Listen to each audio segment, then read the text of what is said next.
সিরিয়ায় মার্কিন সেনাদের ওপর ড্রোন হামলা। উত্তর পূর্ব সিরিয়ায় মার্কিন সেনাদের ওপর ড্রোন হামলা করা হয়েছে, তবে প্রাথমিকভাবে এই হামলায় হতাহতের কোনো খবর পাওয়া যায়নি। শুক্রবার এক মার্কিন কর্মকর্তা এই তথ্য জানিয়েছেন। এক প্রতিবেদনে ব্রিটিশ বার্তা সংস্থা রয়টার্স এই খবর দিয়েছে। সাম্প্রতিক দিনগুলোতে মধ্যপ্রাচ্যে মার্কিন বাহিনীর উপর দ্বিতীয় হামলার ঘটনা এটি। আশঙ্কা করা হচ্ছে এই অঞ্চলে সম্ভাব্য একটি নতুন হামলার জন্য ইরান ও তার মিত্ররা প্রস্তুত। ইরান সমর্থিত হামাসের রাজনৈতিক নেতা ইসমাইল হানিয়াকে 31শে জুলাই ইরানের রাজধানী তেহরানে হত্যা করা হয়। এই হত্যাকাণ্ডের জন্য ইসরায়েলকে দায়ী করছে ইরান।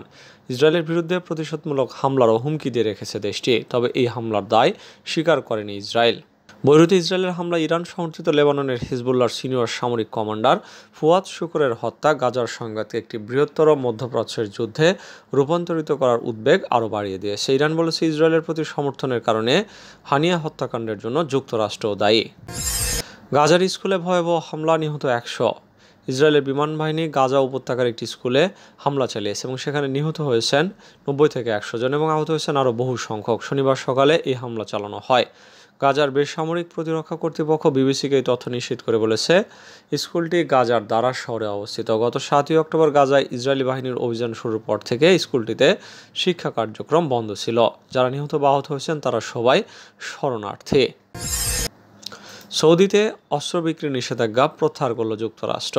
সৌদি আরবের কাছে আক্রমণাত্মক অস্ত্র বিক্রির উপর নিষেধাজ্ঞা প্রত্যাহারের সিদ্ধান্ত নিয়েছে যুক্তরাষ্ট্র।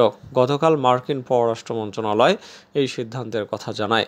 গত সপ্তাহে কংগ্রেসকে নিষেধাজ্ঞা তুলে নেওয়ার সিদ্ধান্তের বিষয়ে বাইডেন প্রশাসন জানিয়েছিল বলে নিশ্চিত করেছেন কংগ্রেসের একজন সহকারী। স্টেট ডিপার্টমেন্ট সৌদি আরবে আকাশ থেকে স্থল যুদ্ধাস্ত্রের কিছু স্থানান্তরের উপর থেকে স্থগিতাদেশ তুলে নিচ্ছে বলে এই বিভাগের একজন জ্যেষ্ঠ কর্মকর্তা নিশ্চিত করেছেন। তিনি বলেন, আমরা প্রচলিত অস্ত্র স্থানান্তর নীতির সঙ্গে সামঞ্জস্যপূর্ণ হবে এমন ভিত্তিতে নতুন স্থানান্তর বিবেচনা করব।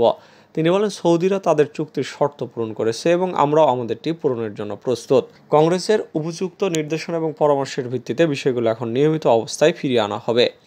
ইয়েমেন যুদ্ধ বন্ধ করতে সৌদি আরবকে চাপ দেওয়ার জন্য বাইডেন প্রশাসন 3 বছরের পুরনো নীতি উল্টে দিয়েছে বলে মন্তব্য করছেন সংশ্লিষ্টরা। একটি সূত্র বলছে, আগামী সপ্তাহের প্রথম দিকে সৌদি আরবের কাছে অস্ত্র বিক্রি শুরু হতে পারে। অন্য একটি সূত্র বলছে, অস্ত্র বিক্রির সময় নিয়ে আলোচনা এখন চলছে। মার্কিন আইনের অধীনে বড় আন্তর্জাতিক অস্ত্র চুক্তিগুলো চূড়ান্ত হবার আগে কংগ্রেস সদস্যদের দ্বারা পর্যালোচনা করতে হয়। ডেমোক্রেটিক এবং রিপাবলিকান আইন প্রণেতারা সাম্প্রতিক বছরগুলোতে সৌদি আরবকে আক্রমণাত্মক অস্ত্র সরবরাহের বিষয়ে প্রশ্ন তুলেছিলেন। কাদের আসাদুজ্জামানের উপর নিষেধাজ্ঞা দিতে বাইডেন প্রশাসনকে 6 কংগ্রেস সদস্যের চিঠি। বাংলাদেশের সাম্প্রতিক ছাত্র জনতার আন্দোলনে শেখ হাসিনা সরকারের পতন, মানবাধিকার লঙ্ঘন সহ সাম্প্রতিক ঘটনাবলী নিয়ে মার্কিন পররাষ্ট্রমন্ত্রী অ্যান্টনি ব্লিংকেন এবং অর্থমন্ত্রী ইয়েলেনকে চিঠি লিখেছেন 6 জন কংগ্রেস সদস্য।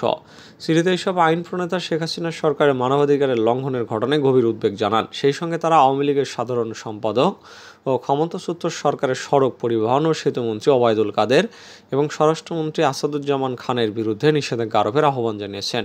বুধবার লেখা এই চিঠিতে কংগ্রেসের উভয় কক্ষ, সিনেট এবং প্রতিনিধি পরিষদের এইসব সদস্য বলেন, হাসিনা সরকারের মানবাধিকার লঙ্ঘনের ঘটনায় তারা গভীর উদ্বেগ প্রকাশ করছেন।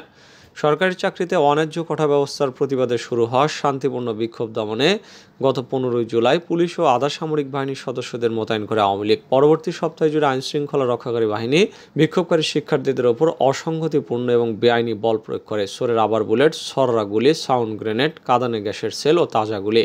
এই আইন প্রণেতারা আরও বলেন, নিজেদের মানবাধিকার লঙ্ঘনের ঘটনাটি দলটির নেতাদের জবাবদিহিতার আওতায় আনা হয়নি।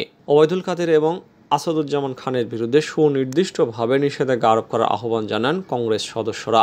আন্দোলনে বেশিরভাগ সহিংসতার জন্য দায়ী 2 বাহিনী, পুলিশ ও বর্ডার গার্ড বাংলাদেশ। সাবেক স্বরাষ্ট্রমন্ত্রী হিসেবে এর দায়ভার আসাদুজ্জামান খানের উপর। পাকিস্তানের গোয়েন্দা সংস্থাকে সন্দেহ করছেন জয়। বাংলাদেশের অস্থিতিশীল পরিস্থিতির জন্য একটি বিদেশি গোয়েন্দা সংস্থাকে সন্দেহ করছেন শেখ হাসিনার ছেলে সজীব ওয়াজেদ জয়। বিশেষ করে পাকিস্তানের গোয়েন্দা সংস্থা ইন্টার সার্ভিসেস ইন্টেলিজেন্সকে সন্দেহ করা হচ্ছে। শনিবার ভারতীয় সংবাদ মাধ্যম ANI-কে দেওয়া এক সাক্ষাৎকারে তিনি এই তথ্য জানিয়েছেন। জয় বলেন, অভ্যন্তরীণ বিষয়ের চেয়ে বিদেশি শক্তিগুলো অস্থিতিশীলতা তৈরিতে অবদান রেখেছে। আমি এখন দৃঢ়ভাবে বিশ্বাস করি যে একটি ছোট গোষ্ঠী, বিশেষ করে বিদেশি একটি গোয়েন্দা সংস্থা এর সঙ্গে জড়িত। নির্দিষ্টভাবে আমি আইএসআইকে সন্দেহ করি। তাছাড়া রয়টার্সকে দেওয়া এক সাক্ষাৎকারে জয় দাবি করেন, দেশ ছাড়ার আগে শেখ হাসিনা পদত্যাগ করেননি।